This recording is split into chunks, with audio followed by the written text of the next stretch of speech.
If you're just catching up on the college basketball season and all you are aware of is last year's NCAA tournament, then maybe a highly ranked Purdue team suffering a massive upset isn't much of a surprise. But on January 9th of this year, the number one Boilermakers went to Nebraska, that's unranked Nebraska, and lost 88-72. It was the Huskers' first win over the top-ranked team in America in 41 years. It turns out that result has been part of a larger trend in college basketball. As The Athletic pointed out, top 10 teams on the road have been losing to unranked home squads at one of the higher rates we've ever seen.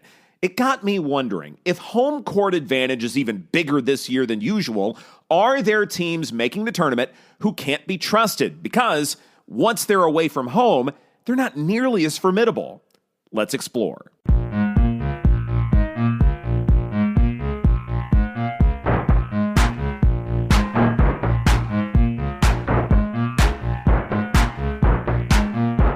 Welcome to our Bracket Wisdom series on the Football Analytics Show podcast. I'm Edward Egros on assignment for the Power Rank. There are many reasons why ranked teams have often struggled on the road.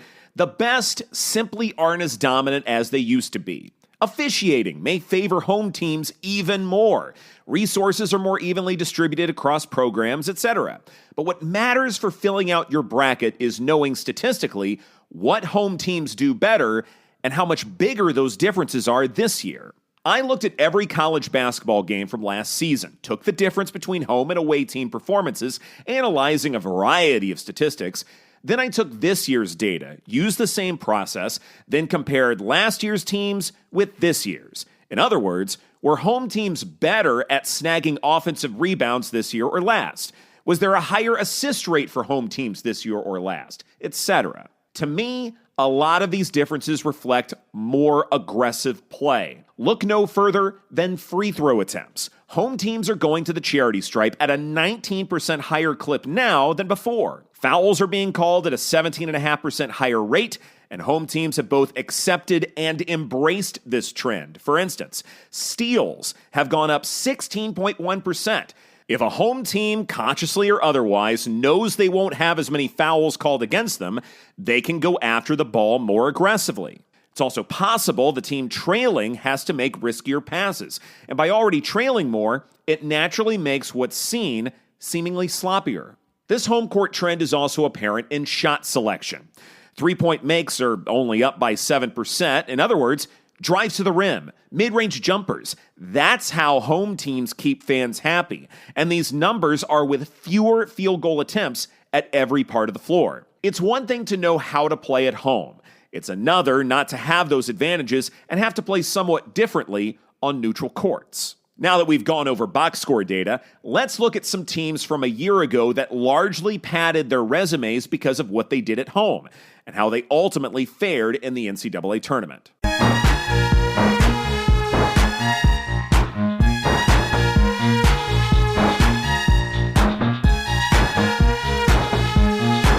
First, a quick note. To identify these teams, I calculated points per possession and simply took the difference between everyone's performances at home versus on the road.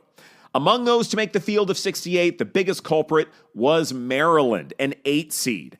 At home, they could contend with and defeat the likes of Purdue, Indiana, and Illinois.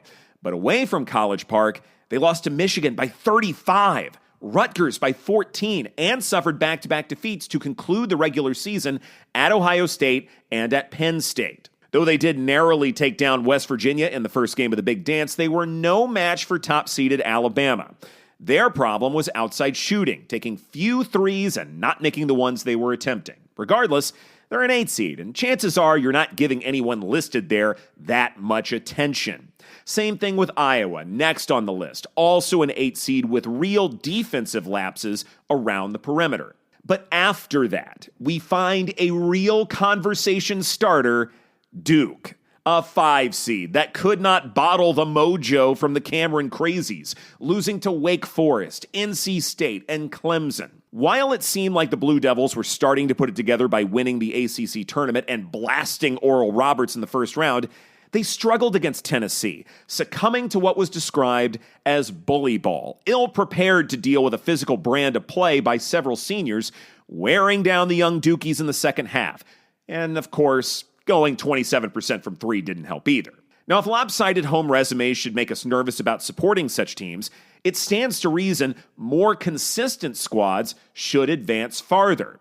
So we should also look at how the Final Four participants fared. Well, the champs in UConn were much closer to the middle of the pack in this difference, 130th out of 363 teams. San Diego State was much more balanced, only roughly 2 points better per 100 possessions in front of the home crowd. Florida Atlantic and Miami were also quite close to the median nationally. If we should be skeptical about teams that can't play away from home, and we know home court advantage matters more this season, well, the ultimate burning question is, which teams destined for this year's tournament should we consider fading?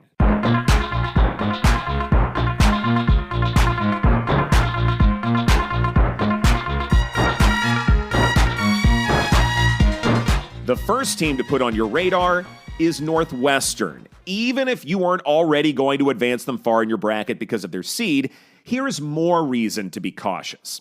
Their overtime win over Purdue has a lot to do with this home-away disparity. Defeats away from Evanston include at Michigan State, Rutgers, and Minnesota. On Bart Torvik's website, you can change the filter for his rankings to include only away and neutral site games. In these situations, the Wildcats have some real concerns offensively, notably 2-point shooting. At 46%, it's one of the lower marks in America. The Cats are still fantastic at 3-point shooting, though they don't take a lot of them, and offensive rebounding is a problem both away and at home. Next up, Baylor. There may be temptation advancing the Bears far because Scott Drew is still the head coach. The seed is more favorable. The offense is still explosive, and they have wins over Auburn, Iowa State, and Kansas. The problem is, the Big 12 can be imposing on a nightly basis. Steve Makinen wrote about conference home court advantage on VSiN and concluded the Big 12 really is the toughest for opponents. But specifically for Baylor, their shooting simply hasn't traveled as well, especially on the perimeter. Defensively, the efficiency numbers are good, but they will allow opponents to get off enough clean looks to where the Bears are not pulling away too often. They also need to be careful protecting the basketball with one of the higher turnover rates around. Finally, there's BYU, another team that should earn an advantageous seed. Perhaps the one factor that can make any venue extra difficult, in really any sport, is elevation. One Reddit user looked up the altitudes of college basketball arenas and found the Marriott Center at Brigham Young ranks 14th, a full 4,600 feet above sea level. Because other Big 12 venues are not in the mountains, opponents may not be used to playing near the clouds, as it were.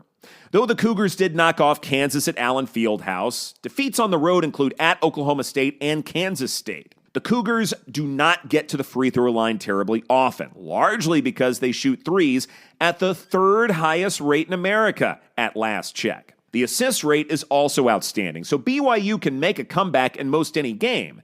But if they must rely on a variety of other shots, their chances are called into question. Now, let's be clear here. These are probably not teams that will get upset in the first round. Situations matter. Who you've played and where you've played them are important factors. Because of how many teams make up this tournament and how much information can be dissected before filling out your bracket, it's still important to take that extra moment to include these situations in your analysis and be careful not to advance these home warriors too far.